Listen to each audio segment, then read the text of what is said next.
ವಿದೇಶದಲ್ಲಿ ಅವತಿರುವ ಪ್ರಜ್ವಲ್ ಬಂಧನಕ್ಕೆ count down ಶುರುವಾಗಿದ್ದು 27 ದಿನಗಳ ಕಣ್ಣಾಮುಚ್ಚಾಲೆ ಆಟಕ್ಕೆ ಬ್ರೇಕ್ ಬೀಳೋ ಸಮಯ ಹತ್ತಿರ ಬಂದಿದೆ. ಫಾರಿನ್ಗೆ ಪರಾರಿಯಾಗಿರೋ ಪ್ರಜ್ವಲ್ರ ಡಿಪ್ಲೊಮ್ಯಾಟಿಕ್ ಪಾಸ್ಪೋರ್ಟ್ ರದ್ದು ಪ್ರಕ್ರಿಯೆ ಪ್ರಾರಂಭ ಆಗಿದೆ. ಅರೆಸ್ಟ್ ವಾರೆಂಟ್ ಸಮೇತ ಎಸ್ಐಟಿ ಪತ್ರ ಬರೆದ ಬೆನ್ನಲ್ಲೇ ಪಾಸ್ಪೋರ್ಟ್ ರದ್ದು ಪ್ರಕ್ರಿಯೆ ಆರಂಭ ಆಗಿದೆ. ಇನ್ನು ಕೇಂದ್ರ ಸರ್ಕಾರಕ್ಕೆ ಸಿಎಂ ಸಿದ್ದರಾಮಯ್ಯ ಕೂಡ 2 ಬಾರಿ ಪತ್ರ ಬರೆದು ಮನವಿ ಮಾಡಿದ್ದಾರೆ. ರಾಜತಾಂತ್ರಿಕ ಪಾಸ್ಪೋರ್ಟ್ ರದ್ದಾದರೆ ಸಂಸದ ಪ್ರಜ್ವಲ್ ರೇವಣ್ಣ ವಿದೇಶದಿಂದ ವಾಪಸ್ ಬರಲೇಬೇಕಾಗಿದೆ. ಹೀಗಾಗಿ ಪ್ರಜ್ವಲ್ ಬಂಧನದ ವಿಚಾರದಲ್ಲಿ ಕಾನೂನು ಕುಣಿಕೆ ಮತ್ತಷ್ಟು ಟೈಟ್ ಆದಂತಾಗಿದೆ. ಸರ್, ಇಷ್ಟು ದಿನ ಬರದೇ ಇರೋರು ಈಗ ಡಿಪ್ಲೊಮ್ಯಾಟಿಕ್ ಪಾಸ್ಪೋರ್ಟ್ ರದ್ದು ಮಾಡಬೇಕು ಅಂತೆಲ್ಲ ಆಗಿದೆ. ಬಟ್ ಹಾಗಿದ್ರು ಬಂದ್ಬಿಡ್ತಾರೆ ಅನ್ನೋ ನಿರೀಕ್ಷೆ ಇಟ್ಕೊಳ್ಬಹುದಾ ಸರ್ ನಾವು ಅಥವಾ ಜನ? ಇಲ್ಲಿ 2-3 ವಿಷಯ ಏನು ಅಂತಂದರೆ, 1967 ಪಾಸ್ಪೋರ್ಟ್ ಆ್ಯಕ್ಟ್, 1967ರ ಪಾಸ್ಪೋರ್ಟ್ ಆ್ಯಕ್ಟ್, ಇದನ್ನು ಕಳೆದ 3 ದಿನಗಳ ಹಿಂದೆ ವಿಸ್ತಾರ ನ್ಯೂಸ್ನಲ್ಲಿ ನಾವೇ ಹೇಳಿದ್ವಿ. ಅದರಲ್ಲಿ ಏನು ಅಂತಂದರೆ ಸೆಕ್ಷನ್ 10 ಕ್ಲಾಸ್ 3 ಕ್ಲಾಸ್ H ಅದೇನು ಅಂತ ಭಾಳ ಸ್ಪಷ್ಟವಾಗಿ ನಿಮ್ಗೆ ಹೇಳ್ಬಿಡ್ತೀನಿ. ನೋಡಿ, ಯಾವುದೇ ಒಬ್ಬ ಡಿಪ್ಲೊಮ್ಯಾಟ್ ಅಂದರೆ ಒಬ್ಬ ರಾಜತಾಂತ್ರಿಕ, ಈ ಮನುಷ್ಯ ಪ್ರಜ್ವಲ್ ರೇವಣ್ಣ ಅನ್ನೋ ಮನುಷ್ಯ ಇವಾಗ ರಾಜತಾಂತ್ರಿಕ ಮನುಷ್ಯ ಆಗಿರೋದ್ರಿಂದ, ಈಗ ರಾಜತಾಂತ್ರಿಕ ಮನುಷ್ಯ ಆಗಿಲ್ಲ, ಹ್ಯಾಸ್ ಬೀನ್ ಎ ಕುತಂತ್ರಿ ಮನುಷ್ಯ, ಅದ್ರ ಬಗ್ಗೆ ಅನುಮಾನ ಬೇಕಾಗಿಲ್ಲ ನಿಮಗೆ, ಆಯಿತಾ? ಈ ಮನುಷ್ಯ ಓಡೋಗಿರೋದ್ರಿಂದ ಇಲ್ಲಿ ಸೆಕ್ಷನ್ 10 ಕ್ಲಾಸ್ 3 ಕ್ಲಾಸ್ H ಬರುತ್ತೆ.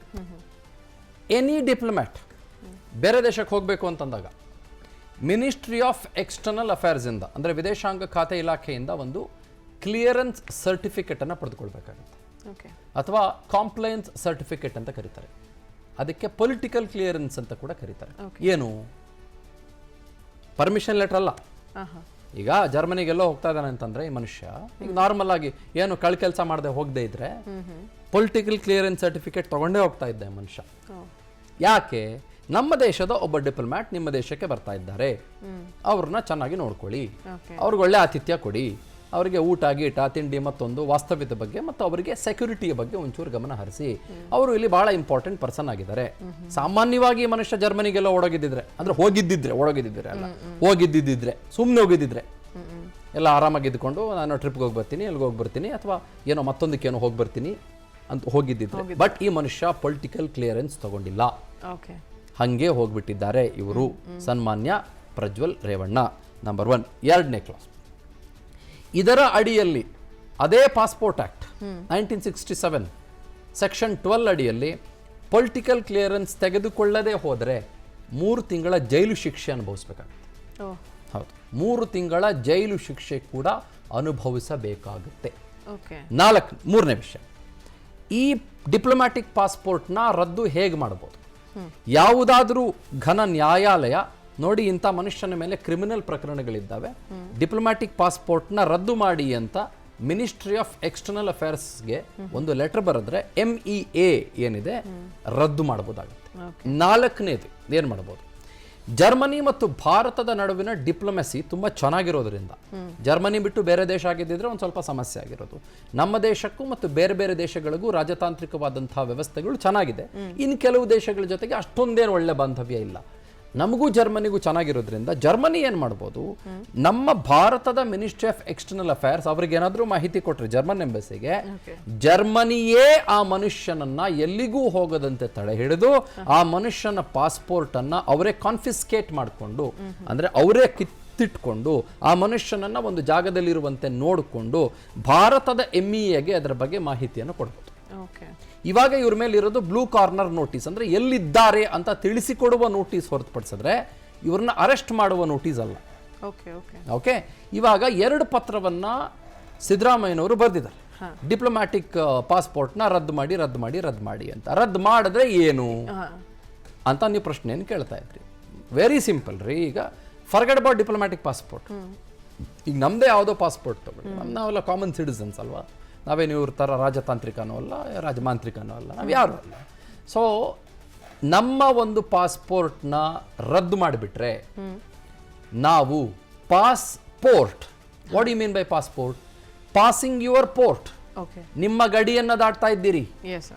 ಓಕೆ, ಸೊ ಪಾಸ್ಪೋರ್ಟೇ ಇಲ್ಲ ಅಂತಂದ್ರೆ, ಗಡಿಯನ್ನು ದಾಟುವ ಅವಕಾಶವೇ ರದ್ದಾಯಿತು ಅಂತಂದ್ರೆ, ಸಹಜವಾಗಿ ಏನು ಮಾಡುತ್ತೆ ಜರ್ಮನಿ ಅಂತ ದೇಶ ಏನು ಮಾಡುತ್ತೆ, ಅವ್ನು ಜರ್ಮನಿಯಲ್ಲಿ ಇದ್ದಿದ್ದೆ ಅದಲ್ಲಿ ಏನು ಮಾಡುತ್ತೆ, ನೋಡಪ್ಪ ನಿನ್ನ ಪಾಸ್ಪೋರ್ಟ್ ರದ್ದಾಗಿದೆ, ಯು ವಿಲ್ ಬಿ ಡಿಪೋರ್ಟೆಡ್, ನೀನು ಮುಂದಿನ ಫ್ಲೈಟಲ್ಲಿ ಹತ್ಕೊಂಡು ಬೆಂಗಳೂರಿಗೋ ಇಂಡಿಯಾಗೋ ಎಲ್ಗೋ ಹೋಗಪ್ಪ, ನೀನು go they will send him back. Okay.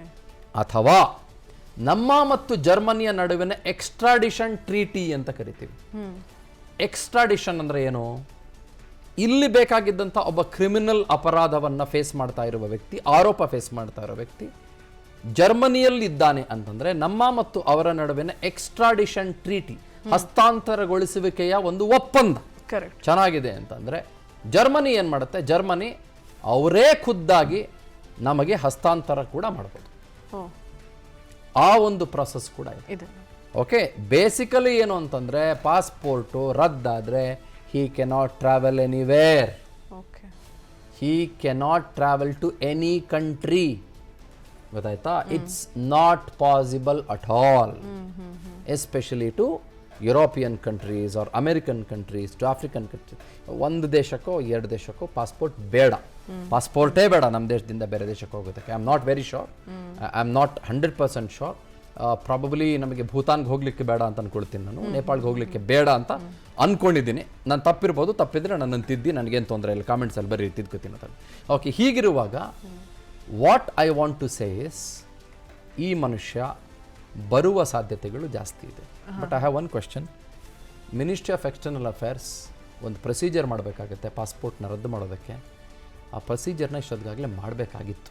Okay, ಬರೀ SITಗೆ ಅಂಥ ಪವರ್ಗಳಿಲ್ಲ ರೀ. ಅವ್ರು ಇಲ್ಲಿಂದ ಫ್ಲೈಟ್ ಎತ್ಕೊಂಡು ಹೋಗ್ಬಿಟ್ಟು ಅಥವಾ ಪ್ಯಾರಾಚೂಟ್ ತೊಗೊಂಡೋಗ್ಬಿಟ್ಟು ಜರ್ಮನಿ ಎಳೆದ್ಬಿಟ್ಟು ಅವನ್ನ ಹಿಡ್ಕೊಂಬರೋಷ್ಟೆಲ್ಲ ಪವರ್ ಇಲ್ಲ ರೀ. ಗೊತ್ತಾಯ್ತಾ? SIT will not have that powers. ಅವ್ರು ಮಾಡಬೇಕಾಗಿತ್ತು. ME ಅವರು ಅವ್ರಿಗೆ ಎಲ್ಲ ದೇಶದ ಜನ ಜೊತೆಗೆ ಚೆನ್ನಾಗಿದ್ದಾರೆ, ಅಲ್ಲಿ ಯುಕ್ರೇನಲ್ಲಿ ಯುದ್ಧ ಆದರೆ ಅದನ್ನು ನಿಲ್ಲಿಸುವಂಥ ತಾಕತ್ತಿದೆ ಅವರಿಗೆ, ಬೇರೆ ಬೇರೆ ಏನೇನೋ ತಾಕತ್ತಿದೆ ಅವರಿಗೆ. ನಮ್ಮ external affairs ministry is great, ಆಯಿತಾ, ತುಂಬ ಚೆನ್ನಾಗಿ ಇದೆ. ಬಟ್ ಅವ್ರು ಕೊಡ್ಬೋದಾಗಿತ್ತು, ನಮ್ಮ SITಗೆ ಮಾಹಿತಿ ಕೊಡ್ಬೋದಾಗಿತ್ತು. ನೋಡೋಣ. ಅನುಕ್ಷಣದ ಸುದ್ದಿಗಳಿಗಾಗಿ ವಿಸ್ತಾರ ನ್ಯೂಸ್ ಯೂಟ್ಯೂಬ್ ಚಾನೆಲ್ ಸಬ್ಸ್ಕ್ರೈಬ್ ಮಾಡಿ. ಹೊಸ ಸುದ್ದಿಗಳ ನೋಟಿಫಿಕೇಶನ್ಗಾಗಿ ಬೆಲ್ ಐಕಾನ್ ಕ್ಲಿಕ್ ಮಾಡಿ. ಲೇಟೆಸ್ಟ್ ಅಪ್ಡೇಟ್ಸ್ಗಾಗಿ www.vistaranews.com ವೆಬ್ಸೈಟ್ಗೆ ವಿಸಿಟ್ ಮಾಡಿ. ಅಂಗೈಯಲ್ಲೇ ಜಗತ್ತಿನ ಸುದ್ದಿ ತಿಳಿಯಲು ವಿಸ್ತಾರ ನ್ಯೂಸ್ ಕನ್ನಡ ಆಪ್ ಡೌನ್ಲೋಡ್ ಮಾಡಿ.